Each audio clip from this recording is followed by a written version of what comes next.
کھیل کے صحت پر اثر ہونے والے 2 اثرات تحریر کریں۔ تو کیا اثر ہوتا ہے؟ جسم کے پٹھوں کو مضبوط اور توانا بناتے ہیں، جس سے انسان چست رہتا ہے۔ کھیل ذہنی دباؤ اور پریشانی کو کم کر کے انسان کو تازہ دم اور خوشگوار رکھتا ہے۔ موسم بہار کا منظر 2 جملوں میں واضح کریں۔ اب جب بہار آتی ہے، آپ کو پتہ ہے کہ یہ جو مہینے چل رہے ہیں یہ بھی بہار کے ہیں، تو یہ موسم کیسا ہوتا ہے؟ آپ اس موسم کے بارے میں لکھیں کہ موسم بہار میں ہر طرف رنگ برنگے اور خوبصورت پھول کھل جاتے ہیں، جن کی خوشبو سے فضا معطر ہو جاتی ہے، درختوں پر نئی کونپلیں پھوٹتی ہیں اور پرندے خوشی سے شاخوں پر چہچہاتے ہیں۔ نظم درس عمل کے مطابق ہر مرحلے کو سہل بناتے چلو سے کیا مراد ہے؟ یہ آپ نے نظم پڑھی ہے درس عمل، تو اس سے کیا مراد ہے؟ اس سے مراد ہے زندگی کے سفر میں جو بھی مشکلات یا رکاوٹیں پیش آئیں ان سے گھبرانے کی بجائے اپنی ہمت، عقل اور محنت سے حل کرو اور راستہ آسان بناتے چلو۔ تو آپ کے لیے بھی یہی ہے کہ آپ نے جب پیپر دیکھنا ہے تو آپ نے گھبرانا نہیں ہے، آپ نے اپنی ہمت، عقل اور اپنی مائنڈ پاور سے اسے حل کرنے کی کوشش کرنی ہے۔ اتنی اچھی باتیں میں آپ کو بتا رہی ہوں۔ اسٹوڈنٹ پیارا سا کومنٹ کریں، جلدی سے ایک اچھا سا کومنٹ کریں۔ اب نیکسٹ ہم چلتے ہیں، ایک اچھا معاشرہ خواتین کو کس طرح کے حقوق دیتا ہے؟ کس طرح کے حقوق دیتا ہے ایک مہذب اور اچھا معاشرہ؟ خواتین کو تعلیم کے مساوی حقوق جیسے باعزت روزگار، وراثت میں حق اور عزت و احترام کے بنیادی حقوق فراہم کرتا ہے تاکہ وہ ملک کی ترقی میں کردار ادا کر سکیں۔ یہاں پر تلمیحات دی ہوئی ہیں۔ آب زمزم اور کوہ طور کا تعلق کن نیک شخصیات سے تھا؟ آب زمزم آپ کو پتہ ہے کس سے تعلق تھا؟ حضرت ابراہیم علیہ السلام، بی بی ہاجرہ، اور کوہ طور حضرت عیسیٰ علیہ السلام اور حضرت موسیٰ علیہ السلام۔ کوہ طور وہ جگہ ہے جہاں حضرت موسیٰ علیہ السلام اللہ تعالیٰ سے ہم کلام ہوتے تھے۔ تو یہاں پر آپ دیکھیں آب زمزم کا تعلق اسماعیل اور ان کی والدہ ہاجرہ علیہ السلام سے تھا، جبکہ کوہ طور کا تعلق حضرت موسیٰ علیہ السلام سے تھا۔ درجہ ذیل غلط جملوں کو درست کر کے لکھنا ہے۔ غلط جملہ کیا ہے؟ سیلاب ایک قدرتی آفت ہے، تو آفت ایسے لکھا جاتا ہے۔ اب جن بچوں نے اردو بڑی لکھی ہے، لکھ کر دیکھی ہے اور بہت اچھے طریقے سے پڑھی ہے، ان کو تو پتہ ہے کہ آفت کیسے لکھتے ہیں، الف مدہ فت فت آفت، تو یہ درست جملہ ہے۔ جی چاہا تو ضرور آؤں گا، اب دیکھیں یہاں پر کیا غلط ہے، یہاں پر آپ کا یہاں پر نے ہے، جی نے چاہا، تو جی نے چاہا نہیں ہوتا، جی چاہا تو ضرور آؤں گا درست جملہ ہے۔ اسلم نے لاہور جاتا ہے، اسلم نے لاہور جاتا ہے غلط جملہ ہے، اس کا درست کیا ہے؟ اسلم نے لاہور جانا ہے یا اسلم لاہور جاتا ہے۔ میرے گھر کے پاس ایک دکان ہے، تو دکان تو لفظ نہیں ہوتا نا، میرے گھر کے پاس ایک دکان ہے، دال کاف الف کا نون۔ بیماریاں انسانی صحت کے لیے خطرہ ہیں، تو خطرہ ایسے ہوتا ہے؟ نہیں، خطرہ خیت توئے رہرا خطرہ، تو یہاں پر خطرے کا لفظ آپ نے ٹھیک کر کے لکھنا ہے۔ اچھی حکمت عملی سے نقصانات، اب نقصانات یہاں پر غلط لکھا ہوا ہے، آپ نے نقصانات کی املا ٹھیک کرنی ہے۔ فلاحی ادارے عوام کی خدمت کرتے ہیں، فلاحی ادارے عوام کی خدمت، اب یہاں پر کیا غلط تھا؟ فلاحی ہے یہاں پر نقطے والا نہیں تھا بلکہ ہے جیم چے ہے والا ہے تھا۔ تو اب اسٹوڈنٹ یہاں پر پریشان ہو رہے ہوں گے کہ مس ہم یہ کیسے ٹھیک کریں گے املا، اب یہ تو ہماری بک میں کہیں ہے ہی نہیں، تو آپ کی جو ریڈنگ ہے آپ نے اسے آنکھیں کھول کر پڑھنا ہے، آپ نے رٹے نہیں لگانے، جو آپ کی بک میں ریڈنگ ہے نا آپ نے بک کھول لینی ہے، ہاتھ میں کچی پینسل پکڑ کر جہاں پر بھی مشکل لفظ آتا ہے آپ نے اسے انڈر لائن کرنا ہے، اسے پڑھنا ہے، پھر آپ نے اسے کاپی پر لکھنا ہے۔ تو یہ کام اگر آپ کرتے ہیں 1 گھنٹہ لگے گا، صرف 1 گھنٹہ، تو آپ اپنے یہ نمبر سیکیور کر سکتے ہیں۔ اب ہم چلتے ہیں بچوں، نیکسٹ ہمارا ہے تفصیلی جواب۔ ہاں جی، تو یہاں پر آپ سے کہا جاتا ہے کہ کسی ایک کا خلاصہ لکھیں۔ آپ کے پاس 2 چیزیں دی ہوتی ہیں، 2 چیپٹر دیے ہوتے ہیں۔ سب سے پہلے تو تھا میجر شبیر شریف شہید، اور دوسرا ہے خواتین کا احترام اور مقام، تو آپ نے ان دونوں کا خلاصہ لکھنا تھا۔ اب میں نے ان دونوں کا ہی دے دیا ہے تاکہ آپ کے 2 چیپٹر تو کمپلیٹ ہوں گے نا۔ اب آپ نے کیا کرنا ہے، میری ویڈیو کو یہاں پر روکیں، یہاں پر روک کر اپنی کاپی پر اس خلاصے کو نوٹ کر لیں۔ اس سے زیادہ آسان اور اچھا خلاصہ آپ کی کسی بک کے اندر نہیں ہے، تو آپ نے اسے اچھے طریقے سے یاد کرنا ہے۔ میرے خیال سے اس کے اندر پڑھنے والا تو کچھ نہیں ہے کہ آپ کا تعلق ایک فوجی گھرانے سے تھا، آپ کے والد کا نام کیا تھا، محمد شریف، انہوں نے پاک فوج میں خدمات دی تھیں۔ اسی طرح آپ کے چھوٹے بھائی رحیل شریف تھے جو سربراہ رہے تھے، آپ نے اپنی ابتدائی تعلیم لاہور سے کی تھی، گورنمنٹ کالج میں زیر تعلیم تھے۔ پھر آپ نے جو 1975 کی جنگ ہوئی تھی اس کے اندر بہت بے پناہ شجاعت کا مظاہرہ کیا تھا، تو یہ تمام چیزیں آپ نے دیکھ لینی ہیں۔ میں اگین کہتی ہوں، آپ نے اسے صرف پڑھنا نہیں ہے پیارے بچوں، آپ نے اسے یاد کرنا ہے۔ یاد کرنے کے سے مراد کیا ہوتی ہے؟ یاد کرنے کے بعد زبانی لکھ کر دیکھنا، یہ بہت ہی امپورٹنٹ ہے۔ اب خواتین کا احترام پر جو خلاصہ ہے یہ بھی چھوٹا سا ہے، آپ اسے بھی دیکھ سکتے ہیں کہ ان کا احترام اور ان کی اہمیت کو اجاگر کیا گیا ہے۔ اسلام نے عورت کو ماں، بیٹی، بہن اور بیوی کی حیثیت سے بے پناہ عزت اور تکریم عطا کی ہے۔ اسلام سے قبل عورتوں کا کوئی مقام نہیں تھا، لیکن ہمارے دین نے انہیں وراثت میں حصہ دیا، ان کی تعلیم کا حق دیا، اور اسی طرح عورتوں کے جو حقوق ہیں ان کے بارے میں ہمیں محتاط ہونا چاہیے، ہمیں ان کا دل سے احترام کرنا چاہیے اور انہیں جائز حقوق فراہم کرنے چاہیے۔ ہمارے گھر میں جو بہن ماں بیٹی ہوتی ہے ان کا بھی ہمیں احترام کرنا چاہیے۔ اب اگلا جو سوال ہے، سوال نمبر 44، اس کے اندر ہے خط یا کہانی۔ آپ نے یا تو خط لکھنا ہے یا کہانی۔ اب چوائس ہوگی، خط آپ کے پاس ہے، اپنے دوست کے نام آپ نے خط لکھنا ہے امتحان میں مبارکباد کے لیے، اور اگر آپ کہانی کی بات کریں تو جیسا کرو گے ویسا بھرو گے کہانی۔ اب میں نے دونوں ہی لکھ دی ہیں کیونکہ بہت سارے میرے اسٹوڈنٹ ہوں گے جنہوں نے خط یاد کرنا ہوگا اور بہت سارے ہوں گے جنہوں نے کہانی یاد کرنی ہوگی۔ تو آپ یہاں پر دیکھیں ایک اور بات، یہ جو میں نے طریقہ لکھ کر دیا ہے آپ کو اوپر، یہ 100% کریکٹ ہے۔ جس طرح سے یہ اوپر طریقہ لکھا ہوا ہے آپ نے بالکل اسی طرح لکھ کر آنا ہے۔ اس کے بعد امتحان میں کامیابی کی جو اندر والی چیز ہے، آپ نے اسے کاپی پینسل پر نوٹ کر لینا ہے کہ والدین کو اس کی شاندار کامیابی پر مبارکباد دینا، دعائیں دینا، اور مستقبل میں ایسی ہی کامیابیوں سے اللہ ہمکنار کرے، یہ دعا دینا، اسی طرح سلام دعا۔ تو یہ اندر والی چیز آپ دیکھ سکتے ہیں۔ پھر آخر میں آپ نے اسی طرح وسلام، پیارا مخلص دوست، یہاں پر آپ الف ب ج لکھ لیں یا دوست کا نام۔ اسی طرح کہانی ہے، جیسا کرو گے ویسا بھرو گے۔ تو یہاں پر میں نے جو کہانی دی ہے وہ اونٹ اور گدڑ کی کہانی ہے، جہاں پر وہ جنگل میں ہوتے ہیں اور ایک دن اونٹ، گدڑ کا دل کرتا ہے خربوزے کھانے کو، لیکن جب وہ خربوزے کھانے کے لیے اونٹ اسے دریا کے پار لے جاتا ہے تو وہ کھانے کے بعد اونچی اونچی شور کرنا شروع کر دیتا ہے۔ تو اونٹ کہتا ہے کہ بھائی ابھی تو میں نے کھایا ہی نہیں ہے، ابھی میرا پیٹ نہیں بھرا، تو شور مت کرو ورنہ کسان جو ہے کھیت کا مالک آ جائے گا اور ہماری پٹائی لگائے گا۔ لیکن جو گدڑ ہوتا ہے وہ کہتا ہے کہ بھائی میری تو عادت ہے، میں کھانے کے بعد شور تو کرتا ہی ہوں۔ تو جب وہ شور کرتا ہے تو گدڑ جو کسان ہوتا ہے وہ آ جاتا ہے، وہ موٹا ڈنڈا لے آتا ہے۔ گدڑ تو پتلا سا ہوتا ہے اور چھوٹا سا ہوتا ہے، وہ فوراً جھاڑیوں میں چھپ جاتا ہے، لیکن کسان کو مل جاتا ہے اونٹ، وہ اونٹ کی خوب پٹائی لگاتا ہے۔ تو اب اونٹ کو بہت غصہ آتا ہے، جب وہ واپس جا رہے ہوتے ہیں تو اونٹ جب دریا کے درمیان میں جاتا ہے نا تو گوتے لگانے شروع کر دیتا ہے۔ اب گدڑ گھبرا کر پوچھتا ہے کہ دوست یہ کیا کر رہے ہو؟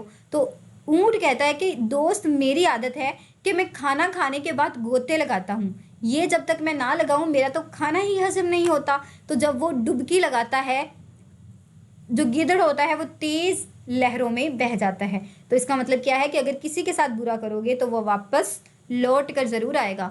اب اگلا ہمارا سوال ہے 45، آپ نے لکھنا ہے مضمون۔ پہلا مضمون آپ لکھ سکتے ہو وقت کی پابندی پر، اور دوسرا مضمون آپ علم کے فائدے۔ تو یہ مضمون بھی آپ یہاں سے یاد کر لیں، یہ جو میں نے آپ کو دیا ہے کافی ہے۔ اگر آپ ایز اٹ از یاد کرتے ہو اور ایک بھی جملہ اس کے اندر سے نہیں چھوڑتے تو پوری گارنٹی ہے کہ آپ کو آپ کے پورے نمبر ضرور ملیں گے، کیونکہ یہ دیکھیں یہاں پر 200 لفظ ہی ہیں۔ اسی طرح آپ یہ بھی اچھے طریقے سے یاد کر لیں۔